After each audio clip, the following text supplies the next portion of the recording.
আস্তে আস্তে কত সুন্দরভাবে ফুলে উঠেছে। তারপর একটু সময় নিয়ে উল্টে পাল্টে দুটো পাশই এইভাবে লাল লাল করে ভেজে নিতে হবে।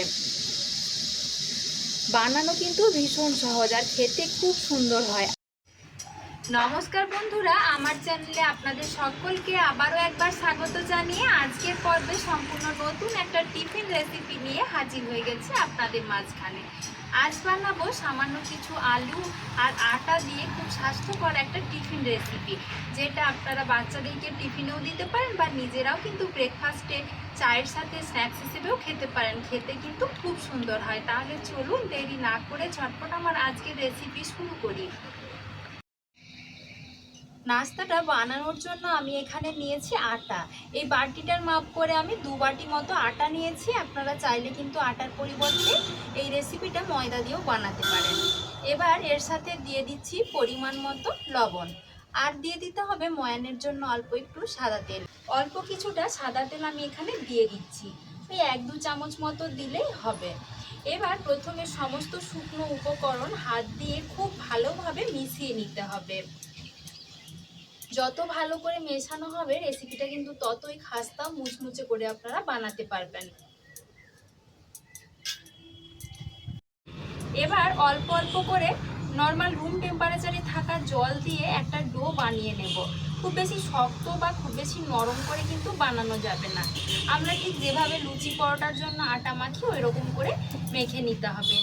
তো আমি এখানে একবারে সমস্ত জলটা না দিয়ে অল্প অল্প করে জল দিয়ে মেখে নিচ্ছি।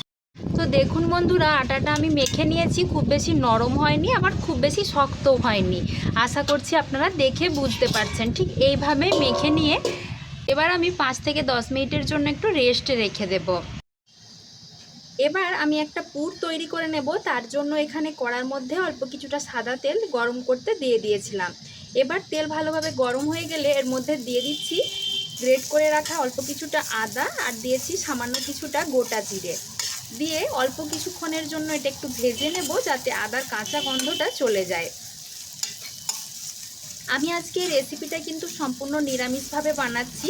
আপনারা যদি চান সেক্ষেত্রে কিন্তু একইভাবে পেঁয়াজ দিয়েও বানাতে পারেন। এবার আমি এক এক করে সব গুঁড়ো মশলাগুলো যোগ করে দিলাম। দিয়েছি সামান্য একটু হলুদ গুঁড়ো, জিরের গুঁড়ো আর অল্প একটু লঙ্কার গুঁড়ো। তার সাথে একটা সুন্দর ফ্লেভারের জন্য সামান্য একটু কাসুরি মেথিও দিয়েছি। এর পরিবর্তে আপনারা এখানে ধনেপাতা কুচিটাও ব্যবহার করতে পারেন। সামান্য একটু জল দিয়ে দিচ্ছি যাতে মশলাটা পুড়ে না যায়। দিয়ে একটুক্ষণ ভালোভাবে মশলাটা কষিয়ে নেব। এবার দিয়ে দেব আগের থেকে সেদ্ধ করে ম্যাশ করে রাখা আলু। আমি এখানে আলুটা আগে থেকে প্রেসার কুকারের মধ্যে দিয়ে সেদ্ধ করে রেখে দিয়েছিলাম, সে আলুটাই এখানে দিচ্ছি। আর দেব পরিমাণ মতো লবণ। আলুটা সেদ্ধ করার সময় আমি যেহেতু লবণ দিইনি, তাই এখানে একটু বেশি পরিমাণে লবণটা দিতে হবে। আর সুন্দর একটা চটপটা ফ্লেভারের জন্য আমি এখানে 2 চামচ মতো দিয়ে দিচ্ছি টমেটো সস। এটা কিন্তু আপনারা দেওয়ার চেষ্টা করবেন, খেতে কিন্তু খুব সুন্দর লাগে। দিয়ে সব কিছু ভালোভাবে মিশিয়ে নিচ্ছি। আপনারা কিন্তু চাইলে এখানে একটু লঙ্কা কুচি করেও দিতে পারেন, তবে আমি যেহেতু গুঁড়ো লঙ্কাটা দিয়েছি আর লঙ্কা কুচিটা এখানে ব্যবহার করিনি। এবার আমি গ্যাসের ফ্লেমটা বন্ধ করে দিয়ে আলুর পুরটা নামিয়ে একটু ঠান্ডা করে নেব।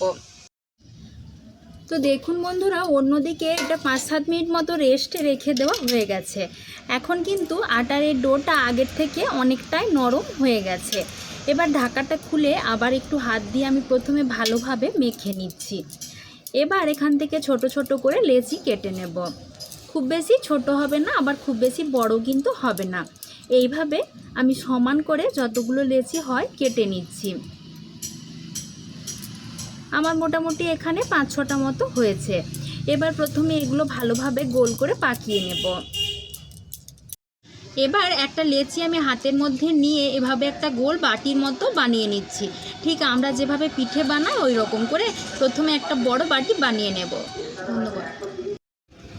এবার এই গোল বাটিটার মধ্যে আলুর পুরটা আমি দিয়ে দেব। একটু কম করে দিতে হবে, তা না হলে কিন্তু মুখটা ঠিক করে ভাঁজ করা যাবে না।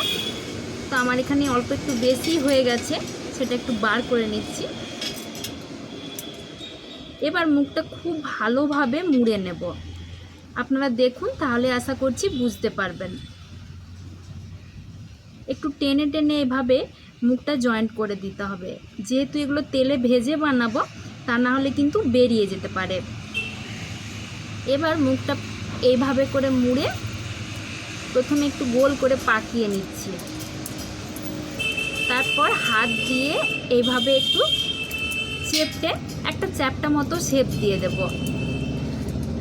আপনারা চাইলে একটু হালকা করে বেলেও নিতে পারেন, তবে আমি আর বেলবো না, আমি হাত দিয়ে একটু চ্যাপটা মতন করে নিচ্ছি। বেললেও কিন্তু কোনো অসুবিধে নেই, তবে সেক্ষেত্রে কিন্তু আপনারা একটু মোটা করে বেলবেন, তা না হলে কিন্তু পুরটা ফেটে বেরিয়ে যাবে। এই দেখুন বন্ধুরা, একটা আমার কিন্তু বানানো হয়ে গেল।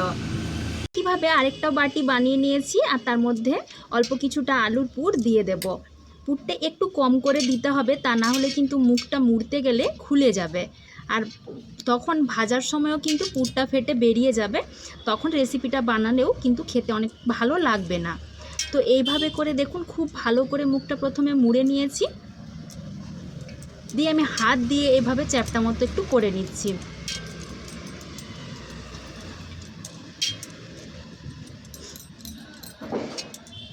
এই দেখুন বন্ধুরা, আরেকটাও কিন্তু আমার বানানো হয়ে গেল। একইভাবে আমি সবকটাই প্রথমে বানিয়ে নিচ্ছি। তো দেখুন বন্ধুরা, একইভাবে আমি সবকটাই বানিয়ে নিয়েছি, আর এদিকে এগুলো ভাজবার জন্য অল্প কিছুটা সাদা তেল আমি গরম করতে বসিয়ে দিয়েছি। তেল কিন্তু হালকা গরম করতে হবে, খুব বেশি হাই হিটে গরম করা যাবে না। এবার আমি একটা একটা করে নাস্তায় তেলের মধ্যে ছেড়ে দিচ্ছি। এগুলো কিন্তু হালকা গরম তেলে দিয়েই ভাজতে হবে, তবে কিন্তু রেসিপিগুলো অনেক বেশি খাস্তা মুচমুচে করে বানানো যাবে। তো এখনও আমি গ্যাসের আঁচটা একদম মাঝারি রেখেছি, এইভাবেই কিন্তু একটু সময় নিয়ে এগুলো ভেজে নিতে হবে। তো দেখুন বন্ধুরা, এইভাবে করে কিন্তু ওপর থেকে তেলটা একটু একটু করে ছিটিয়ে দিতে হবে, তাহলে কিন্তু আপনারা দেখতে পাবেন যে এগুলো একদম লুচির মতো হয়ে ফুলকো ফুলকো হয়ে ফুলে উঠবে। এই দেখুন, এটা কত সুন্দরভাবে ফুলে উঠেছে। আমি প্রায় 5 থেকে 7 মিনিট মতো গ্যাসের আঁচটা কমিয়ে দিয়ে উল্টে পাল্টে নাস্তাগুলো ভেজে নিয়েছি, আর একটা সুন্দর কালারও এসে গেছে, আশা করছি আপনারা দেখে বুঝতে পারছেন। এবার আমি তেলটা ঝরিয়ে নিয়ে তুলে নিচ্ছি। এগুলো কিন্তু আপনারাও এভাবে গ্যাসের আঁচটা কমিয়ে দিয়ে ভাজবেন, তা না হলে কিন্তু এগুলো একদমই মুচমুচে বানানো যাবে না। একইভাবে বাকি যেগুলো আছে সেগুলো আমি তেলের মধ্যে দিয়ে দিচ্ছি, আর একই রকম করে এটারও গ্যাসের আঁচটা কমিয়ে দিয়ে একটু উল্টে পাল্টে সময় নিয়ে ভেজে নিতে হবে। উপর থেকে এভাবে অনবরত তেল ছিটাতে থাকতে হবে, তাহলেই দেখুন আস্তে আস্তে কত সুন্দরভাবে ফুলে উঠেছে।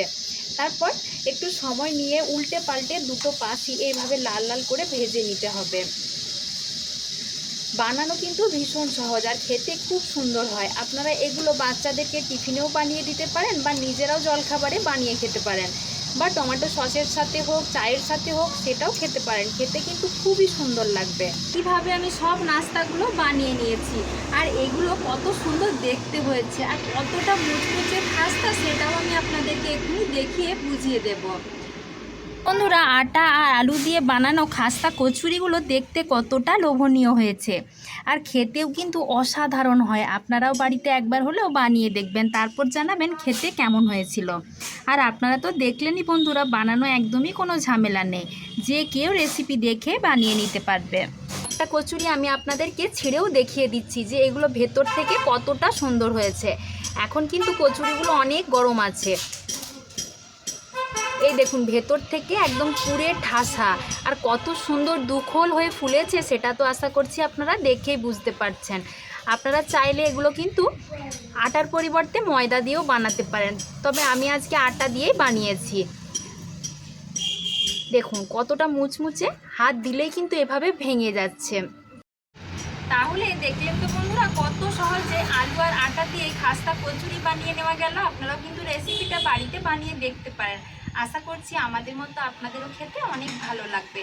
তো আমার আজকের রেসিপি কেমন হয়েছে কমেন্ট করে জানাতে ভুলবেন না, তার সাথে ভালো লাগলে লাইক ও শেয়ার করে দেবার জন্য অনুরোধ করছি।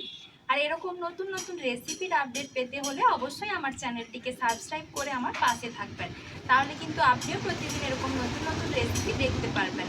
তো আজকের মতো এই পর্যন্ত, সবাই ভালো থাকবেন, সুস্থ থাকবেন, দেখা হচ্ছে পরের ভিডিওতে। ধন্যবাদ।